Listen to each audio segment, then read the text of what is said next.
family of shows. Available everywhere podcasts are found.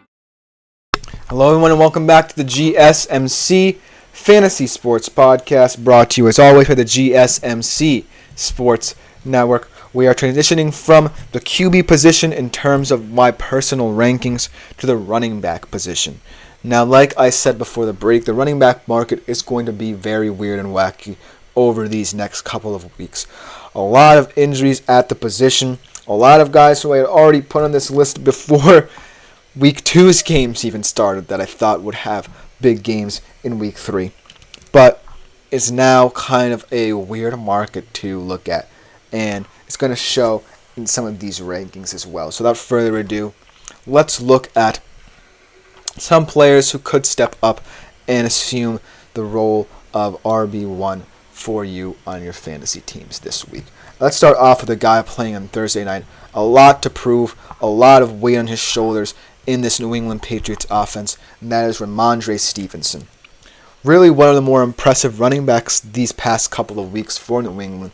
A lot of weight, though, is falling on his shoulders. So in a later segment in the week, I'm going to talk about how Rhamondre Stevenson could have a point to prove.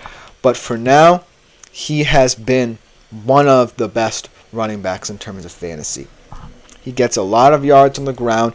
He's not the best receiving, but they don't necessarily need him to receive if he's doing so well on the ground. And that's a huge part of what the Patriots' identity is. So that really helps in regards to, the amount of touches he's going to get.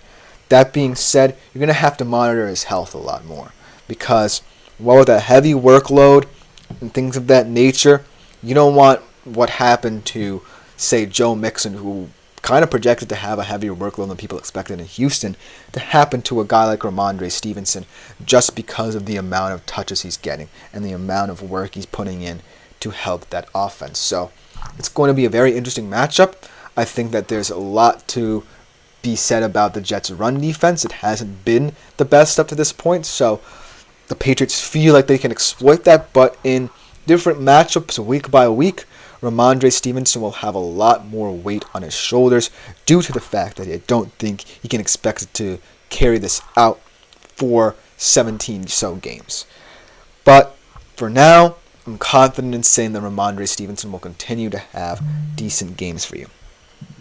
And this is another guy who's up in the air a little bit, but I wanted to give credit to Kenneth Walker because we saw it Sunday against the Patriots where the offense looked night and day from what it was in that second half against Denver to what it was throughout the entirety of the game against New England. When Kenneth Walker is in that Seattle running game system, he is much better than what they had with Zach Charbonnet.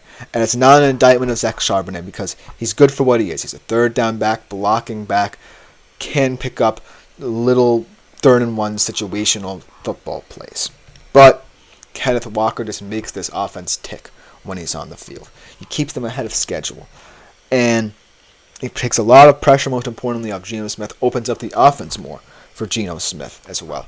So you're kind of looking at that stack. That's a pretty decent stack if he's healthy. And against a Dolphins team that kind of feels a little bit down and out heading into Week 3 because of the whole situation surrounding Tua, they can try and take advantage of it. It will all depend on his health because he was out against New England, I believe, with a calf injury. So we're going to have to see how that plays out throughout the week. But I'm not necessarily concerned about Kenneth Walker as a fantasy running back because of this injury. It's not as significant as I believe people are saying. So he's going to be someone who is always there and thereabouts for you in terms of fantasy. And then another guy who I want to kind of see get going a little bit, could get going in this game against the Giants this coming week, Jerome Ford. I think that a lot of people are shocked that Jerome Ford is either A, not getting enough touches in the Browns offense, and B, not doing the most with the touches that he does get in the Browns offense, because he's projecting to be one of the best players right now for the Browns.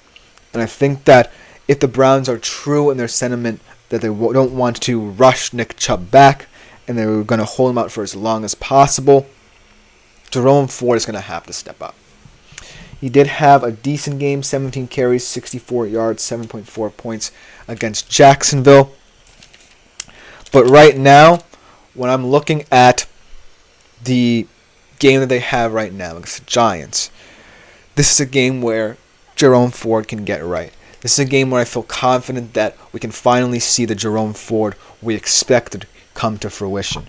And when I think about, the ineptitudes of this Browns offense, I don't think they've ever had the advantage of having a guy like Jerome Ford, and that's kind of muddying what Kevin Stefanski might want to do as opposed to what he can do. Because Nick Chubb and Jerome Ford, if you think about it, are two very different backs. Nick Chubb right now is more of a power workhorse back who can, in certain situations, have the big explosive play. Jerome Ford, in my humble opinion, is an explosive play back. His bread and butter is going to come from the explosive play. So it kind of, messes with the whole offensive structure now that, you have a guy like that instead of a guy like Nick Chubb who just keeps you on schedule. So I can understand the frustrations of the Cleveland Browns offense, but at the same time, Jerome Ford still needs to project to get more than what he's giving us right now. So this is all going to depend on how the whole Nick Chubb situation pans out, and most importantly, how Kevin Stefanski is going to use him in the system. But as of right now, I still think that he's going to project to be someone I really like going forward in fantasy for as long as Nick Chubb is out. Then another guy who I'm kind of mad that I projected him, Isaiah Pacheco, fractured fibula, out 6 weeks. But looking at that Chiefs squad in terms of what this run game could look like, they have been in talks with Kareem Hunt, bringing him back.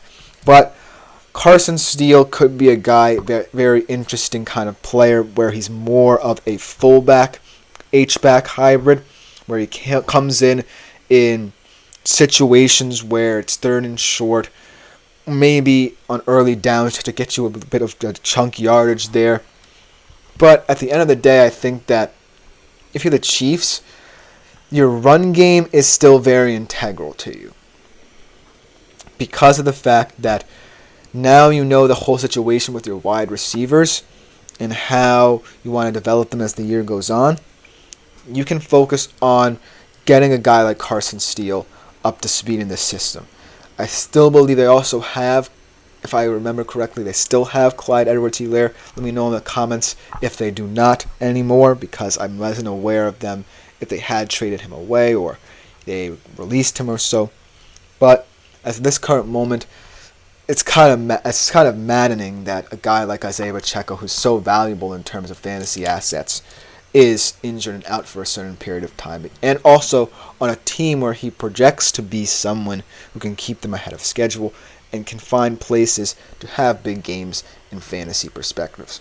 So in terms of that whole injury, it's going to be a weird one to monitor.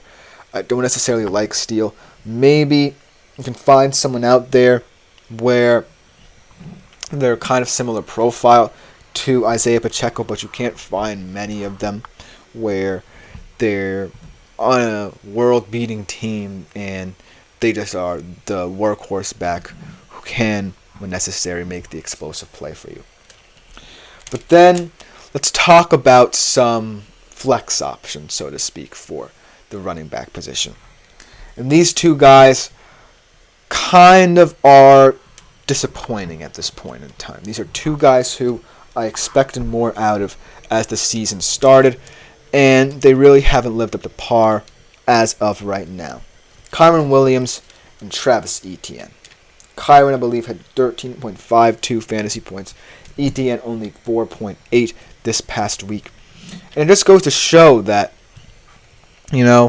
when you're in two very different offenses, one of your Kyren Williams where you can have big plays, but you're kind of tertiary to what's going on in the overall scheme. And then Travis Etienne, where he does play a big role, is seen as someone who can really help Trevor Lawrence stay on schedule in the backfield in this offense.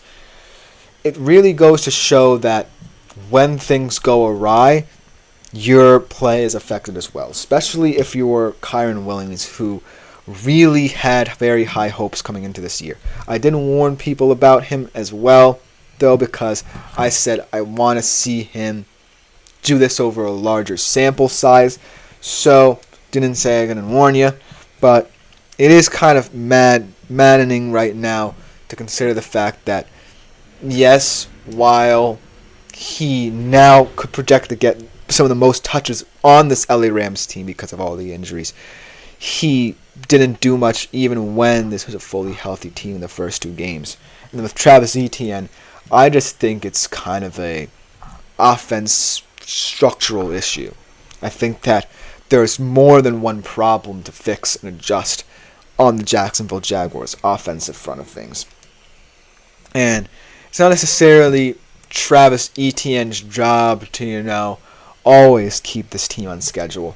Yes, you can look to the fumble in week 1 where it's kind of a situational moment that you look back on and say, well, you have to make that play. You have to protect the ball. But right now, the disappointing thing about Jacksonville extends far beyond what Travis Etienne is. And these 2 guys right now, they have opportunities. They're in very opportunistic systems that can rely upon them at certain times. But at the end of the day, the pressure now on them is really probably going to matter a lot as well, because Jacksonville does not look good at all on offense to start the season. And right now, the Rams are a bit of a dumpster fire in terms of all the injuries they have to deal with. So both of those guys are in complicated situations, but they can have prove-it moments. I'm not putting it past them to really grow into the season. But it's all going to depend on how these offenses project. But overall, all of these fantasy running backs have a point to prove, and when they're healthy, they can be the best of the best at the position. They can help you in many different ways if you're a fantasy football manager. All of them have fantastic traits that you really want to see out of fantasy football running backs, but at the end of the day, health is going to be a major concern with this position group going forward. But that will just about do it for this segment here. Let me know what you think in the comments. Our final segment of the day is going to concern an injury sustained in week 1. We're going to be looking back at what happened with Jordan Love, his new timeline to return, and also the fantasy implications should the situation get a little bit messier. So we'll be right back to finish the show after the break with that particular segment.